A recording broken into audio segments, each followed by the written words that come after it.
Bonjour à tous, j'espère que vous allez bien. On se retrouve aujourd'hui pour parler des Dye Ink de chez Craftelier. Donc c'est la gamme d'encre qu'ils ont sorti il y a un petit moment. Donc voilà, je vais vous montrer dans cette vidéo un petit nuancier ainsi qu'un comparatif avec les encres Distress Oxide. Donc là, le petit nuancier que je me suis fait découper par la Cricut Maker. Voilà, j'ai fait la totalité du nuancier, comme ça je me suis dit au cas où. J'aurais déjà tout de près de découper. C'est pas encore au moment où je filmais, c'était pas du tout garanti que potentiellement je rachète des encres. D'ailleurs, en parlant des encres, c'est ma copine Cécile qui sponsorise cette vidéo puisque c'est elle qui me les a offertes. Voilà, donc là je suis en train de vous montrer la taille d'un Distress Oxide et d'un Dye Ink de chez Craftelier. Alors il y a un petit pet, mais c'est mon fils qui me l'a abîmé. Ils étaient tous nickel à l'arrivée quand Cécile me les a offerts. C'est juste que mon fils a joué avec et les a fait tomber du hauteur de la table. Je suis en train de vous montrer que la boîte est hermétique parce que quand on clip le couvercle, on entend vraiment une fermeture vraiment plus forte qui se fait comparé au Distress Oxide où tout le boîtier est en plastique et clairement le boîtier de l'oxyde s'ouvre et se ferme très très facilement, alors que avec les Dye Ink de chez Craftelier, il y a vraiment quelque chose qui se passe de mieux, je pense, de plus hermétique. Au niveau, voilà, donc là j'essaie de vous montrer donc la taille, mais aussi également surtout l'épaisseur de là où il y a l'encre. On voit bien que tout est plus petit forcément chez Dye Ink, mais bon, en soi, bon, c'est pas hyper grave. Bien évidemment, pour l'instant, il n'y a pas de recharge, il me semble. Mais je pense que ça, c'est des choses qui... Enfin, il y a des chances que ça vienne un petit peu plus tard. Enfin, je suppose, ça paraît logique qu'ils vendent des recharges pour leur encre. Enfin, bref. Donc j'ai sorti donc le petit nuancier, donc là je vais préparer toutes les encres et on va comparer, on va faire d'abord un nuancier puis en fin de vidéo on fera un comparatif des encres Distress Oxide et des Dye Ink. Alors on commence du coup, je presse directement le pad sur mon petit bout de papier où il y a le nom du pad, donc là c'est Mango. Mango franchement c'est pas si mal au niveau de la couleur, j'aime bien. C'est assez proche du packaging, donc c'est quand même un petit peu plus vif, mais c'est pas si mal. Donc là on est à moutarde, c'est très foncé, moi moutarde je vois ça beaucoup plus clair, après ça dépend si on prend grain de moutarde ou moutarde, enfin bref.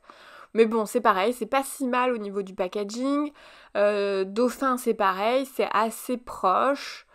Un petit peu plus foncé, mais ça va. Brownie aussi, je trouve que ça va. Les couleurs sont très peps, en tout cas. Et donc là commence la déception. C'est rose, voilà. Comparé au packaging, je trouve que c'est très éloigné, clairement. Et je suis très déçue. Alors le rose en soi qui est sorti est très joli, le turtle c'est pareil, déception par rapport au packaging. C'est un vert pour moi, plus un vert forêt qu'un vert tortue là. Voilà, donc je suis un petit peu déçue sur ces deux couleurs là, même si ça reste des couleurs pep, c'est très joli. Je veux dire en soi elles sont belles, mais je suis déçue par rapport au packaging. Alors la papaye, troisième déception, c'est un orange trop prononcé par rapport au nom, quoi. Je trouve que papaye, j'ai envie d'un orange tout doux, quoi, mais pas peps comme ça, quoi. Orchidée, c'est pas si mal, franchement, c'est pas si mal du tout. Voilà, c'est pas... Ouais, c'est pas si mal. Franchement, je suis moins déçue que les trois autres couleurs. Blush, c'est pareil, je suis moins déçue aussi que les autres couleurs, même si j'aurais aimé que la couleur soit un chouille un petit peu plus douce, un petit peu plus pastel. Mais ça va. Franchement, comparé à papaye, rose et tortue, clairement, voilà. Donc, je vais ranger un petit peu tout ça et on se retrouve après. Alors j'ai laissé les encres sécher parce que je me suis dit peut-être qu'en séchant ça devient un petit peu plus oui, un peu plus fade dans le sens un petit peu moins peps, un petit peu moins brillant, etc. Bon, voilà, vous voyez, orchidée là, c'est pas si mal. Dauphin, c'est pareil. Franchement, c'est pas si mal du tout. Je dis pas que... Oui, c'est pas exactement, forcément. parce que je pense que c'est très compliqué de faire du exact par rapport au packaging. Mais franchement, c'est pas si mal. Voilà, je suis assez contente dans l'ensemble du rendu des couleurs, à part pour papaye, rose et tortue, où je trouve que c'est vraiment trop éloigné pour moi du packaging. Le tortue, voilà, je le trouve trop classique, quoi. Le vert, c'est un vert classique pour moi. C'est pas un vert qui aurait tiré un petit peu vers le bleu ou vers le gris, quoi. Papaye aussi, pour moi, c'est trop un orange classique. Mais sinon, ça reste quand même de très jolies couleurs qui sont intenses. Voilà, il n'y a pas. J'ai rien à redire sur les couleurs en soi, c'est juste, moi j'aime bien quand même que ce soit proche du packaging, mais bon, ça c'est du détail. Après, une fois qu'on sait la réelle couleur, c'est pour ça que je vais refaire des étiquettes. Mais plus tard, du coup, pas dans cette vidéo. Donc là, on va faire un petit comparatif des encres Distress Oxide de chez Ranger et du coup des encres Dye Ink de chez Craftelier. Alors je me suis préparé des petits papiers et on va faire... donc là vous voyez à l'écran je les ai associés, en fait j'ai essayé de trouver les équivalents en couleurs. Au moment où j'ai commencé la vidéo je ne savais pas du tout lesquels j'allais prendre, donc j'en ai préparé plusieurs d'avance pour pas perdre de temps. Et donc voilà, je me suis préparé également des petits papiers pour pouvoir préparer, on va dire, la comparaison. Alors premier test, je vais tout simplement avec des embouts mousse faire un dégradé de couleurs avec donc les deux couleurs les plus proches que j'ai trouvées pour que le rendu soit à peu près équivalent. Et je vais tout simplement faire un petit dégradé de couleurs. Alors au niveau de la sensation, j'ai l'impression que l'encre est moins crémeuse que celle que la Distress Oxide et un petit peu plus liquide, on va dire. Je sais pas comment, enfin j'aime pas trop dire liquide, mais au niveau de la sensation, ça paraît que ça glisse un petit peu plus et que ça donne l'impression que c'est plus liquide. Voilà, je sais pas comment dire. D'ailleurs, je pense que si ça se voyait un petit peu parce que c'est quand même vachement plus brillant quand on applique. Là, quand j'ai fait mon nuancé, c'était carrément plus brillant à la sortie. Et par contre, je sens que quand je travaille avec mon embout mousse, je migre la pigmentation très facilement. Alors ça peut être positif comme négatif, hein, c'est pas trop... je pense que ça dépend toujours de ce qu'on recherche en effet. Mais du coup, ça m'a un petit peu perturbée, moi qui ai l'habitude avec la Distress Oxide au niveau sensation, je suis habituée à celle-là. Donc là, la sensation de glisse sur le papier, de l'encre, etc., c'était vraiment différent.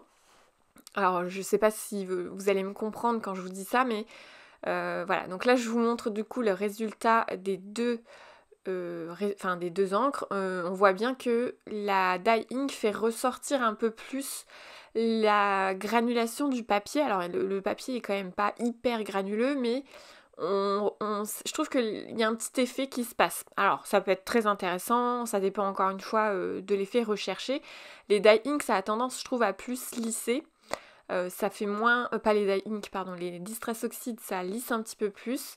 Le Dye Ink, ça me fait presque un peu penser à une texture aussi de crayon de papier. Je sais pas si...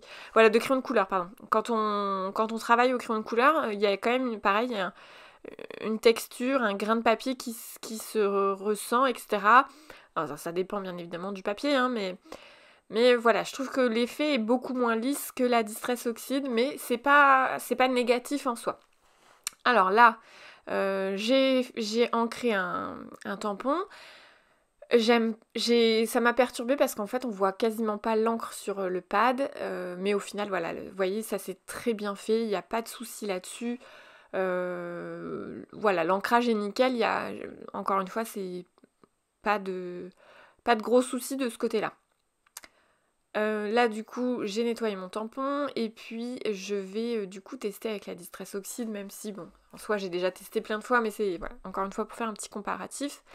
Juste petite précision pendant que je nettoie mon tampon, dans la promo dans la vidéo promotion de chez Craftelier, la Dye Ink est principalement utilisée uniquement pour tamponner avec des tampons ou faire de l'embossage. Ils font pas ce que je suis en train de faire, ils font pas de fond avec un embout mousse et tout ça, donc je suis pas sûre qu'elle soit faite pour ça. D'ailleurs, je pense que un comparatif avec une Distress Ink aurait été peut-être plus intéressant, mais je n'ai pas de Distress Ink, donc j'ai fait avec ce que j'avais. Voilà. Mais un jour, j'espère investir dans des Distress Ink, pardon. Donc voilà, donc le comparatif est fait. Voilà, comme vous pouvez voir, ça s'est très bien fait. Alors par contre, c'est vrai que les Distress Ink sont plus crémeuses, donc j'ai l'impression que c'est un chouïa un peu plus épais, probablement au niveau de... Oui, c'est même sûr que c'est plus épais, parce que ça se voit quand même. Mais moi, ça me dérange pas plus que ça, si... Ouais, enfin voilà, je trouve que les deux sont très bien, il n'y a pas de souci là-dessus. Qu'est-ce que je peux vous dire d'autre? Bah c'est tout, on va passer à un autre test. Alors cette fois-ci, je vais essayer de faire un dégradé de couleur, ce qui risque d'être plus intéressant du coup au niveau du rendu. Bon, même si le premier test était quand même très intéressant parce que j'ai pu me familiariser avec la texture, on va dire, et encore, et encore. Donc encore une fois, j'ai pris 2 encres Distress Oxide et Dye Ink qui se rapprochaient le plus. Donc on commence par les Dye Ink de chez Craftelier et je suis en train d'appliquer la couleur la plus foncée, donc qui est le rose. Et clairement, je galère. Voilà, je galère, je sens que j'ai du mal à étaler la pigment, enfin oui, l'encre. L'encre est pas facile à amener loin dans le papier pour faire un joli dégradé. Je galère plus qu'avec la première couleur, donc qui était blush. Et du coup, ouais, je sens que je galère. Bon, je me dis c'est pas grave, je vais passer au blush et je viendrai retravailler mon rose en plusieurs fois. Enfin, c'est pas très très grave en soi. Mais ça se fait quand même, je trouve, moins facilement qu'une Distress Oxide. Donc là, j'applique le blush et pareil, j'essaye d'amener la couleur un petit peu plus loin, mais je galère, j'ai vraiment du mal à étaler, à faire un joli dégradé de couleur. Je suis pas, ouais, je suis pas très satisfaite de ce test-là. Mais encore une fois, vu que dans la vidéo promo de chez Craftelier, ils l'utilisent pas de cette manière-là, c'est peut-être normal aussi. Donc en soi, mais bon, au moins j'aurais testé. Par contre, ça reste de très jolies encres, je pense, pour faire de beaux tamponnages. Donc là, j'ai repris mon rose pour essayer de retravailler mon dégradé, pour essayer qu'il soit le plus joli possible. Mais clairement, je sens que je galère, je migre pas comme il faut. Enfin, c'est pas... Vraiment, c'est pas évident et pas agréable. C'est pas, je pense, le plus agréable à travailler. Alors avec des pinceaux, ce serait peut-être mieux, là, les pinceaux spéciaux pour faire aussi des dégradés, etc. Donc, mais comme, encore une fois, je n'en ai pas, donc je ne peux pas tester. Mais si un jour j'en ai, je testerai. Donc là, par contre, je fais mon dégradé avec la Distress Oxide et clairement, j'emmène mon pigment vachement plus loin que la Dye Ink. On voit bien que voilà, j'ai sans souci, j'arrive à l'amener très facilement sans être obligée de recharger mon embout-mousse X fois. Là, j'emmène mon dégradé, je fais un dégradé mais tellement plus facilement. Donc clairement, rien que pour ça, moi mon coup de cœur il reste pour l'instant au Distress Oxide. Hein. En tout cas pour travailler un fond, ouais, je suis hyper contente. Donc là j'ai quand même retravaillé un petit peu mon fond rose plus foncé, pardon, pour qu'il soit un petit peu plus joli. Mais en soi, je trouvais que c'était déjà très bien comme c'était. Et voilà, donc je vous montre ça d'un petit peu plus près et bah voilà, il n'y a pas photo, je trouve que les Distress X sont quand même plus sympas. Après, les Dye Ink sont pas moches non plus, ça demande je pense un petit peu plus de travail et peut-être que ça se travaille mieux au pinceau. Voilà, je n'en sais pas plus. Voilà, donc j'espère que cette vidéo vous aura plu et inspiré et je vous dis à très bientôt dans une prochaine vidéo.